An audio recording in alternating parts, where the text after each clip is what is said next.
بسم اللہ الرحمن الرحیم۔ السلام علیکم ناظرین، میں ہوں محمد زبیر، شکریہ اور پرورش کا مصنف، پیرنٹنگ کوچ اور کارپوریٹ ٹرینر۔ ناظرین، آج میں آپ سے ایک بہت دلچسپ اور بہت اہم سوال کرنے جا رہا ہوں۔ کیا آپ چاہتے ہیں کہ آپ کا بچہ خاندان اور اسکول کا سب سے ذہین، سب سے اچھا اور سب سے خوبصورت بچہ بن جائے؟ ہم بہت سارے والدین سے جب ملتے ہیں تو ہمیں اندازہ ہوتا ہے کہ ان کی خواہش ہوتی ہے کہ ان کا بچہ اپنے خاندان میں، اپنے محلے میں، اپنے دوستوں میں، اپنے اسکول میں سب سے ذہین، سب سے خوبصورت، سب سے اچھا بچہ بن جائے۔ ناظرین، آج ہم اسی موضوع پہ بات کرنے جا رہے ہیں۔ میں آپ سے شیئر کرتا ہوں سب سے پہلے ایک بہت خوبصورت اسٹوری۔ ہو سکتا ہے آپ نے پہلے سنی ہو، بہت مشہور کہانی ہے، لیکن اس سے جو میسج نکلے گا وہ آپ بہت غور سے اس پہ کانسنٹریٹ کیجیے گا۔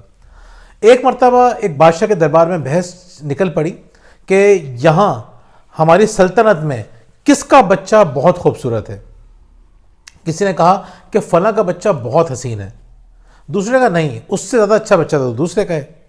کسی نے کہا کہ فلاں کا بچہ، فلاں کا بچہ۔ بادشاہ نے کہا ایک مقابلہ کرتے ہیں، جتنے بھی بچے ہیں یہاں پہ ان سب کو جمع کر لیتے ہیں، جو سب سے خوبصورت بچہ ہوگا اس کو ہم انعام دیں گے، یعنی ایک کمپٹیشن ہوگا، بیوٹی کانٹیسٹ ہوگا بچوں کا۔ سب اپنے بچوں کو لے کر آ گئے، بڑے ایکسائٹڈ تھے، سب بچے لائن سے، ایک سے بڑھ کر ایک بچہ تیار ہو کے بیٹھا ہوا تھا۔ بادشاہ نے اپنے غلام کو بلایا جس سے اس کو بہت محبت تھی، جس غلام کی ذہانت سے بادشاہ بڑا متاثر تھا۔ تو بادشاہ نے اس سے کہا کہ جاؤ اور جا کے جو سب سے خوبصورت بچے تمہیں نظر آئے اس کو تم لے کر آ جاؤ۔ غلام گیا، سیدھا چلتا چلتا چلتا چلتا ایک بچے کو اٹھایا، سیاہ فام بچہ، چپٹی چوڑی ناک اس کی، گھنگریالے بال، چھوٹی چھوٹی آنکھیں، اس کو گود میں لے کے پیار کرتا ہوا بادشاہ کے پاس آیا اور کہا کہ بادشاہ سلامت، سب سے خوبصورت بچہ یہ ہے۔ سب حیران رہ گئے، سب دنگ رہ گئے۔ بادشاہ نے کہا کس کا بچہ ہے؟ اس نے کہا میرا بچہ ہے۔ سب والدین کو لگتا ہے جب بچے چھوٹے ہوتے ہیں، خاص طور پہ انہیں لگتا ہے کہ ان سے اچھا بچہ کسی کا ہے ہی نہیں۔ جس وقت میں 9th کلاس میں تھا تو ہماری کلاس میں ایک لڑکا پڑھتا تھا، اس کا نام تھا نثار۔ ایک لوور انکم گروپ سے اس کا تعلق تھا۔ اسکول سے چھٹی کے بعد وہ سنار کا کام سیکھنے جایا کرتا تھا، بہت اچھا لڑکا تھا وہ، سب سے اس کی اچھی دوستی تھی۔ تو وہ جاتا تھا، سنار کا کام سیکھتا تھا، رات میں دیر سے واپس آتا تھا، سوتا تھا، صبح اسکول آ جایا کرتا تھا۔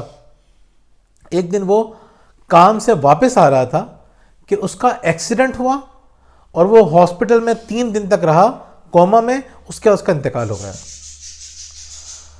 اس کی فیملی بری طرح متاثر ہوئی، بہت متاثر ہوئی، کیونکہ کئی بہنیں تھیں اس کی اور سب سے بڑا وہی تھا، اسے گھر چلانا تھا۔ اس کے والد ضعیف ہو گئے تھے، اس کے والد بریانی کا ٹھیلہ لگایا کرتے تھے، تو وہ فیملی بہت زیادہ اپسیٹ ہوئی۔ تو چند دن گزرے، ہم کلاس میں بیٹھے تھے، بہت ہمیں بھی افسوس تھا، ہم بھی اداس تھے۔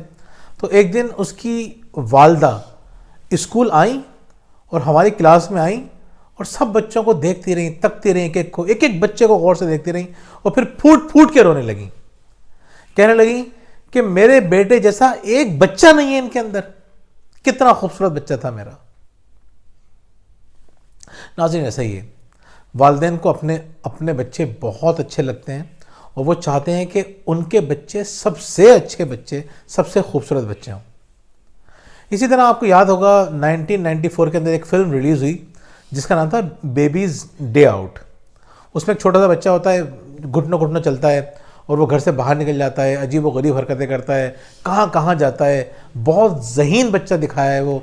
یہ جب فلم ریلیز ہوئی تو پاکستان، حیرت انگیز بات یہ ہے، پاکستان، بنگلہ دیش اور انڈیا میں یہ فلم بہت زیادہ ہٹ ہوئی، اس نے کافی کمایا اس فلم نے، جبکہ وہاں امریکہ وغیرہ میں یہ فلم بہت زیادہ ہٹ نہیں ہو سکی، یہ فائدے میں نہیں رہی۔ عجیب بات یہ ہوئی کہ جس وقت فلم ریلیز ہوئی تو میں نے یہ فلم مختلف گروپس کے ساتھ دیکھی، اس وقت سے لے کر اب تک مختلف گروپس کا، ابھی بھی میں دیکھتا رہا ہوں۔ والدین ہوتے ہیں وہ یہ فلم دیکھتے ہیں، جب بچے کی حرکتیں والدین دیکھ رہے ہوتے ہیں تو ہر دفعہ میں نے دیکھا کہ والدین یہ کہتے ہیں جن کے بچے چھوٹے ہوتے ہیں کہ تو بالکل ہمارے بچے کی طرح ہے۔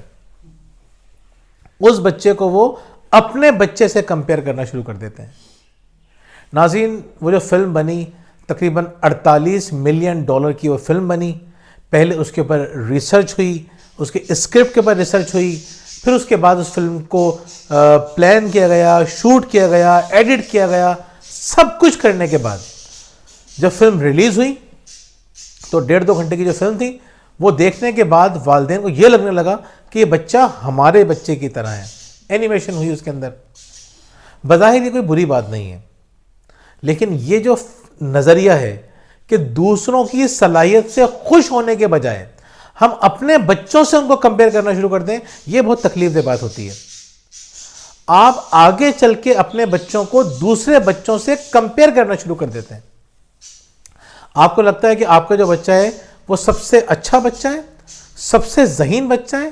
آپ کو لگتا ہے کہ آپ کے گھر میں دوسرا آئنسٹائن پیدا ہو چکا ہے.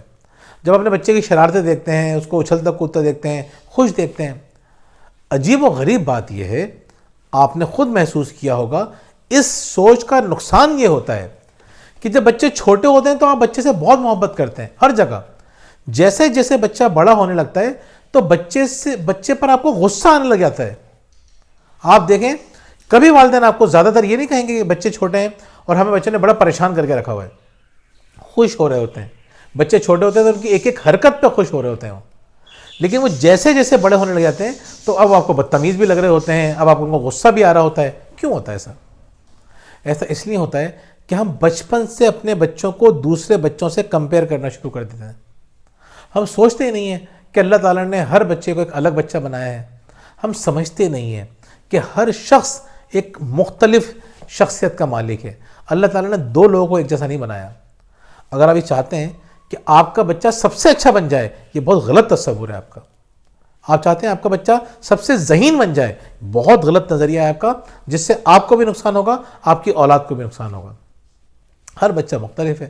ہر بچے کے دانت نکلنے کا ٹائم مختلف ہے. ہر بچے کے بولنے کا وقت مختلف ہے. کہیں پہ بچے جلدی بول رہے ہوتے ہیں, کہیں دیر سے بول رہے ہوتے ہیں. تو جن والدین کے بچے دیر میں بولنا شروع کرتے ہیں وہ فوراً کمپیئر کرنا شروع کر دیتے ہیں کہ وہ بچہ تو زیادہ بولتا ہے. اچھا, والدین کمپیئر نہیں کرتے تو لوگ آ کے بتاتے ہیں کہ تمہارا بچہ 2 سال کا ہو گیا, ابھی تک بات نہیں کرتا, اس نے تو 7 مہینے میں 8 مہینے میں بولنا شروع کر دیا تھا. اب کیا کرتے ہیں؟ والدین پریشان ہو جاتے ہیں. کمپیئر کرنا کتنا خطرناک ہے. پھر کیا ہوتا ہے؟ یہ رکتا نہیں ہے سلسلہ. لڑکیاں بڑی ہوتی ہیں تو پھر ان کے رشتے کے معاملے میں ابھی تک رشتہ نہیں آیا, اس سے چھوٹی لڑکیوں کا رشتہ ہو گیا.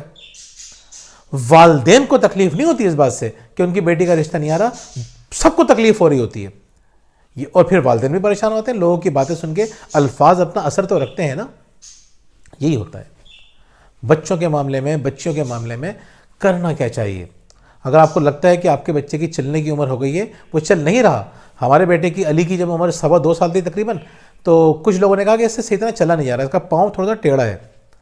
تو ہم پریشان نہیں ہوئے, ہم ڈاکٹر کے پاس لے کر گئے. ڈاکٹر نے اچھی طرح معائنہ کیا, انہوں نے کہا نہیں, یہ بہت جلدی چلنا شروع کر دے گا, پاؤں میں کوئی مسئلہ نہیں ہے. اگر کوئی مسئلہ ہوتا تو ہم اس کا علاج کروا دیتے. ہم دیکھتے ہیں کتنے سارے والدین کو کہ بچوں کے ساتھ سیریس مسائل تھے کسی بھی قسم کے, انہوں نے بڑی محنت کی ڈاکٹر کے ساتھ مل کے, اور بچے کو وہ نارمل لائف کی طرف لے کر آ گئے. پریشان ہونے سے آپ بچے کو بھی پریشان کریں گے, خود بھی پریشان رہیں گے, اور پریشان ہونے سے چیزیں بہتر نہیں ہوتی, چیزیں خراب ہوتی ہیں. آپ اپنے بچے کو سب سے ذہین بنانے کی بھی فکر مت کریں. یقین کریں اس وقت دنیا کے اندر, پہلے ہم سنتے تھے کہ آئی کیو بہت امپورٹنٹ ہے, یعنی بچے کا آئی کیو لیول بہت بلند ہونا چاہیے تاکہ وہ ترقی کر سکے, یعنی اس کو انٹیلیجنٹ زیادہ ہونا چاہیے. اب نئی ریسرچز نے بتایا کہ ذہین ہونے سے زیادہ ای کیو امپورٹنٹ ہے. ایموشنلی اسٹرانگ ہونا بہت ضروری ہے. اس کو خوش رہنا اور خوش کرنا آنا چاہیے. یہ خوبی ہوگی تو یہ ذہانت سے بہت بڑھ کر خوبی ہے. اور یہ ریسرچز بتاتی ہیں کہ آپ اپنے بچے کو ایموشنلی انٹیلیجنٹ بنا سکتے ہیں. آپ اپنے بچے کو خوش رہنے والا بنائیں. خوشی کی طرف ہماری کوئی توجہ نہیں ہے. ہم بہت جلدی اس کے اوپر ایک ویڈیو بنانے والے ہیں کہ بچے کو خوش رکھنا کیوں بہت زیادہ ضروری ہے. 1-2 دن میں انشاءاللہ ہماری یہ ویڈیو بھی دیکھیں گے. ہم بچوں سے ویسے تو باتیں کرتے نہیں ہیں, اور بچے جب اپنے خواہشات کا اظہار کرتے ہیں تو ہمیں بعض اوقات غصہ آ جاتا ہے. ہم بچوں سے کہتے ہیں کہ بھائی حقیقت پسند بنو, تمہیں کیا باتیں کر رہے ہو. ہم بچوں کو حقیقت پسند بنانا چاہتے ہیں. ایک مرتبہ ہماری ایم فل کی کلاس ہو رہی تھی. ڈاکٹر روبینہ فیروز اس وقت سائیکالوجی ڈپارٹمنٹ کی ہیڈ تھیں. وہ ہمارے یہاں کلاس لینے کے لیے آئیں, لیکچر دینے کے لیے آئیں. جب وہ لیکچر دینے لگی تو میں نے ان سے کچھ سوالات کیے. جب میں نے ان سے سوالات کیے تو میرے ایک سوال پہ مسکرانے لگیں، کہنے لگیں کہ آپ زبیر آپ حقیقت پسند نہیں ہیں، آپ آئیڈیالسٹ ہیں۔ اس کے بعد انہوں نے ایک بڑی دلچسپ بات کی، کہنے لگیں لیکن دنیا میں جتنی بھی بڑی تبدیلیاں آئی ہیں وہ حقیقت پسند لوگوں کی وجہ سے نہیں آئی، وہ آئیڈیالسٹ کی وجہ سے آئی ہیں۔ اب آپ خود دیکھیے، جس وقت کولمبس نے کہا کہ مجھے سمندر کے پیچھے بھی ایک دنیا نظر آتی ہے، تو لوگوں نے اس کو کہا بھائی حقیقت پسند بنو، یہ فضول باتیں مت کرو۔ جس وقت نیل آرمسٹرانگ نے کہا کہ ہم چاند پر جائیں گے، لوگوں نے کہا زمین پہ رہو، حقیقت پسند بنو، پہلے کوئی گئے چاند کے اوپر۔ جس وقت قائد اعظم نے کہا کہ ہم ایک الگ مملکت کی بنیاد رکھیں گے، ایک ایسا ملک جہاں پر جس میں ہم انگریزوں سے بھی آزادی حاصل کریں گے اور ہندوؤں سے بھی آزادی حاصل کریں گے، سب سے پہلے لوگوں نے کیا کہا کہ دیوانے کا خواب ہے یہ۔ آپ ہسٹری اٹھا کے پڑھیے، اس وقت کے اخبارات پڑھیے، قائد اعظم کے بارے میں کہا گیا کہ یہ دیوانے کا خواب ہے، الگ ملک لیں گے، حقیقت پسند بنو۔ دنیا میں جب رائٹ بردرز نے کہا کہ ہم ایک ایسی مشین بنائیں گے جو ہواؤں میں اڑے گی، جہاز بنائیں گے، تو لوگوں نے کہا کہ ٹنوں وزنی لوہا ہواؤں میں اڑے گا، حقیقت پسند بنو۔ جب کسی شخص نے بڑے خواب کی بات کی تو اس سے یہی کہا گیا حقیقت پسند بنو۔ ناظرین، حقیقت پسند بننے کا مطلب ہوتا ہے ہم جب لوگوں سے کہہ رہے ہوتے ہیں ہمارا ویژن چھوٹا ہوتا ہے۔ میں آپ کو بتاؤں، میرا طویل عرصہ میڈیا کے ساتھ گزرا، میں نے تمام اس وقت کے موجودہ پرائم منسٹر سے لے کر بڑے بڑے منسٹرز تک، ملک کے بڑے بڑے علماء کرام کے ساتھ، بڑے بڑے علماء کرام کے ساتھ، اس کے علاوہ سوشل سائنٹسٹ کے ساتھ، ہر طبقے کے لوگوں کے ساتھ، کھلاڑیوں کے ساتھ، سب کے ساتھ میں نے بہت سارے پروگرام کیے۔ یقین کریں میں نے جو چیز سیکھی وہ کیا سیکھی، یہ تمام لوگ، تقریباً تمام لوگ، بہت عام سے لوگ تھے، انہیں بھی معمولی باتوں پہ غصہ آ جایا کرتا تھا، وہ بھی عام لوگوں کی طرح تعریف سن کے خوش ہو جایا کرتے تھے، وہ بھی دوسرے لوگوں کی طرح ہی ہوا کرتے تھے۔ ہم ان کو بہت دور سے دیکھ رہے تھے نا، تو ہمیں لگتا تھا کہ وہ بہت ہی کوئی ایکسٹرا آرڈنری، کوئی عجیب و غریب قسم کی شخصیت ہے، ہم ان سے متاثر ہو جاتے ہیں۔ میرے ایک دوست نے یہ بات مجھے بہت پہلے سمجھاتی تھی، اللہ انہیں جنت نصیب کرے، خرم ذکی شہید۔ انہوں نے مجھ سے کہا تھا کہ زبیر کبھی کسی سے متاثر نہیں ہونا سوائے دو لوگوں کے، ایک تو وہ جن کے پاس علم ہے، دوسرا وہ جن کے پاس اخلاق ہے، اس کے علاوہ کبھی کسی سے متاثر ہونے کی ضرورت نہیں ہے۔ اور یقین کریں جو لوگ یہ باتیں سمجھ لیتے ہیں ان کی زندگی میں بہت زیادہ اعتماد آ جاتا ہے، وہ چھوٹی چھوٹی روشنیاں دیکھ کے ان کی آنکھیں بند نہیں ہو جاتی، وہ ہر کسی سے متاثر نہیں ہوتے، ان کا کام متاثر نہیں ہوتا، محنت سے کام کرتے رہتے ہیں۔ ناظرین، مسئلہ یہ ہے کہ واصف علی واصف نے یہ بات کہی تھی کہ کسی کو چھوٹا سمجھنے کے لیے ضروری ہے یا تو دور سے دیکھا جائے یا غرور سے دیکھا جائے۔ جب قریب سے دیکھتے ہیں نا تو ہر چیز آپ کو بہت بڑی نظر آتی ہے، اللہ تعالیٰ نے ہر چیز ایک شاہکار بنائی ہے۔ آپ کو کرنا یہ ہے کہ اپنے بچوں کے اندر جھانک کر دیکھنا ہے کہ کتنے بڑے بڑے خواب ان کے اندر چھپے ہوئے ہیں، اگر وہ پورے ہو جائیں تو دنیا رہنے کے لیے بہت بہتر جگہ ہو جائے۔ جس طرح ہم اپنے سینوں میں نہیں جھانکتے نا، ہم اپنے آپ کو ایک آرڈنری چیز سمجھتے ہیں، ہم دیکھتے ہی نہیں ہے کہ اللہ تعالیٰ نے ہمیں اشرف المخلوقات بنایا ہے، ہم وہ ہیں جسے سجدہ کروایا گیا، ہم کوئی معمولی کام کرنے کے لیے پیدا ہوئے ہیں۔